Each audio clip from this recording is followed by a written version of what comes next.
Truth, culture, politics, no filter. This is Jamaica 87. Minister, you were explaining to us that this is not in a vacuum. There is an oversight arrangement built around NARRA. There's a very mature accountability ecosystem in Jamaica, one that is world renowned. As a matter of fact, Jamaica has spent a lot of time and money creating an accountability ecosystem that is extremely independent. You have the Integrity Commission, you have the Auditor General, you have MOCA, you have FID, you have the police, and so many other entities, including civil society, including the media, who hold governments and agencies accountable.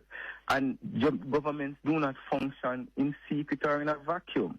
Budgets have to be tabled in Parliament, and Parliament can summon anyone who is a head of agency to come and testify how budgets are funded. We have the PAC, we have the PAAC, we have parliamentary questions. So it's a bit baffling to me that after spending so much time and money on these accountability entities, because we, like I heard somebody say that we should put in the bill that the Auditor General should audit. The Auditor General has a constitutional authority to audit anything. You don't have to put that in the bill. You don't have to repeat. And I said to the leader of the opposition last week, is it that you want us to take every other accountability bill and put their clauses repeated in this bill? And that's what I find disingenuous about the conversation. The bill is a good bill. The bill is a bill that has been crafted by our best legal minds in government. It has been vetted. And a lot of the arguments I'm hearing, when you analyze them objectively, they don't stand up. For example, why would I put the TOR in the bill? Why would I make the TOR of the CEO the terms of reference in the bill? Suppose I want to change something in the TOR a year after. Do I need to now come back to Parliament and go through an entire debate? I don't see any other bills that we're crafting where you put the contract and the TOR in a bill. A contract is negotiated between the employer and the employee. Is Parliament going to be the one negotiating the contract with the CEO? No. And that is the issue I'm having with a lot of the debate. There are things in the bill that we may need to modify, but a lot of the arguments fail the logic test, they fail the objective test, and they fail the reasonableness test. But Minister, based on just the importance of NARRA and just what it will have oversight, we're talking about $6.7 billion will be under its purview. I think there is some level of reticence then on the part of the opposition to not allow for a more stratified framework when it comes to how that organization will report not only to the line minister, which I believe would be you and the Prime Minister, but also to the Parliament itself. I think the opposition is suggesting that just like you have the BOJ and other statutory bodies, that they should have just a regular expectation of reports going to them. You don't have to. The NWA is supposed to go to Parliament next week to report. There is no schedule for the NWA to go to Parliament. The organization has been summoned by the entity, the Parliamentary Committee, to come to Parliament. The head of the PAC and the PAAC can summon any entity at any time. So I don't understand. I'm wondering if there's a fundamental lack of understanding by some of the speakers as to how Parliament works, as to the powers they have. They are the ones who say they wanted to head committees. Now they're heading committees. They should use those powers in heading committees to hold anything the government is doing accountable. So your understanding is then that based on just the structure of governance, they should be able to summon the CEO of NARRA? It is not should. They can. The rules of Parliament say that the PAC and the PAAC and other committees can summon any head of entity, permanent secretary, to give reports as to what they're doing at any time. I, as the minister, cannot stop them from going. The Prime Minister nor the Cabinet cannot stop them from going. So when they're saying that we need to put in the bill that the person needs to report to Parliament every 6 months, that is unnecessary because that is already contemplated in our style of parliamentary procedure, that entities are obligated to be summoned to Parliament and report to Parliament. But in that case then, Minister Morgan, and while I understand that MP Fort, she is her own woman and she is an MP in her own right, so she does not necessarily... an MP Fort in other. Well, in terms of what she suggested then, would not then she have raised these concerns internally before voicing them publicly through a debate? Is there a mechanism that allowed her to do that? Let me say this. I will not speak about the internal discussions that have taken place. But did those discussions take place, Minister? I'm going to say it again, Siobhan. I cannot and will not give details of the discussions that have taken place. I didn't ask for details in that last question. I said, did those discussions take place? I will not discuss matters that were discussed at our caucus regarding the NARRA bill in public. Those are private meetings at caucus where all members come together and raise their points, and the points are discussed by ministers. I will not be able to discuss those matters here. Understood. But coming out of those caucus discussions, was there consensus in moving forward with the bill to the point that the minister, well, the former minister comes out later and kind of catches not only the government aghast, but also members of the public that, why is this happening? You're a very good journalist. You're asking the same question in another way, and my answer remains the same.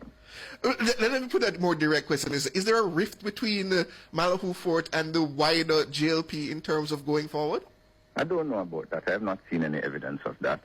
Let me tell you this. The member is somebody that I hold in high regard as deputy leader of government business, as well as her former cabinet colleague.